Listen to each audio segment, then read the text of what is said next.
This video essay is about the film Midsommar by Ari Aster and how new gender dynamics in the horror genre defeat contemporary masculinity. Danny and Christian are stuck in a dysfunctional relationship when Danny's sister commits suicide as well as kills their parents.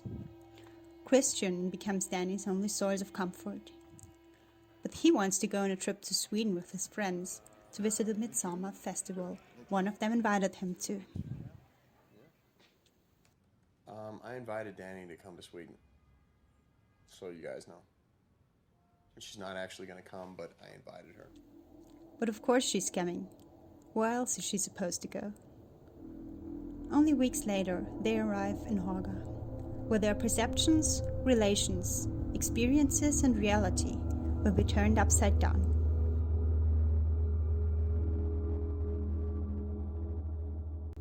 At first glance, they are fascinated by the community, whose members seem to live in perfect harmony. But strange things are happening. People are disappearing. Danny wins the dance competition and is crowned as the May Queen. In the end, reality collapses in front of them. The only survivor in this almost parallel universe is Danny. But nothing about these scenes reminds us of a horror movie, right? Throughout history, horror has been a predominantly male genre. Masculine killers for a masculine audience. But in Midsommar, these gender dynamics of the masculine evil and the feminine victim switch place. Therefore, I argue that Christian, who is the embodiment of contemporary masculinity, and his friends become victim to their own formally learned privilege. Because the folk horror in Hårga is a feminine horror, full of light and embroidered dresses, picture-perfect painted houses, family and empathy. But still, something is off. We are not in control. We are not in control of what is happening anymore. Something is with us.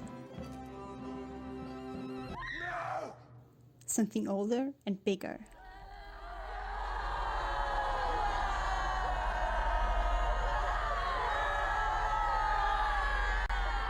But what is it exactly?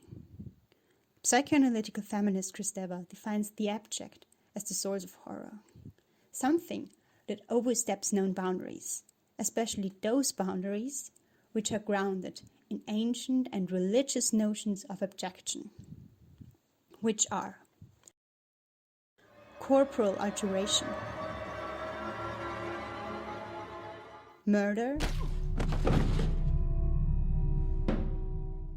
incest, sexual immorality, the feminine body, human sacrifices, and decay, death, and bodily waste. Every single one of these abjections we can find in the Hårga cult. The place of the abject is the place where meaning collapses. Patriarchy is a fundament of our society, but it collapses in Hårga and is replaced by the abject of feminine horror. No monster, vampire, or lunatic is a threat to Christian and his friend's life. Instead, it is this switch of power dynamics which kills all three of them. Mark is the first victim. He's a misogynist who often is degrading and sexualizing women. A year now, and then you can find a chick who actually likes sex and doesn't drag you through a million hoops. God, the women here. What is it that makes them hot? The reason why he gets killed is because he urinates against an ancestral tree, the one under which the ashes of the dead are put down. According to Freud, urinating offers a form of pleasure, a pleasure which is far more acceptable in the public if it's done by a male than by a female. Also, there's something about putting out small fires by urinating on them. Freud interprets this as a fight between two masculine forces. A little fight, the man is very likely to win. But not so in this scene. There is no fire anymore, only ashes. No masculine force Mark could fight, because the danger actually is feminine. even when Mark is picked up and led to his own execution by a young woman. He, being stuck in his misogynist way of thinking, accepts to engage sexually with her. Josh is the typical smart guy. Constantly we can see him working on his dissertation about Hårga, interviewing people and taking notes. Nevertheless, he holds a still widely male privilege: education. He's confident in his privilege and believes his urge for science and knowledge is more important than the privacy of people in Hårga. Can I take a photograph? What? Photograph.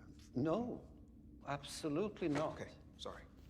Absolutely. But when he not. breaks into the temple to take a picture of the secret book, he gets killed immediately. His educational privilege didn't help him in this situation.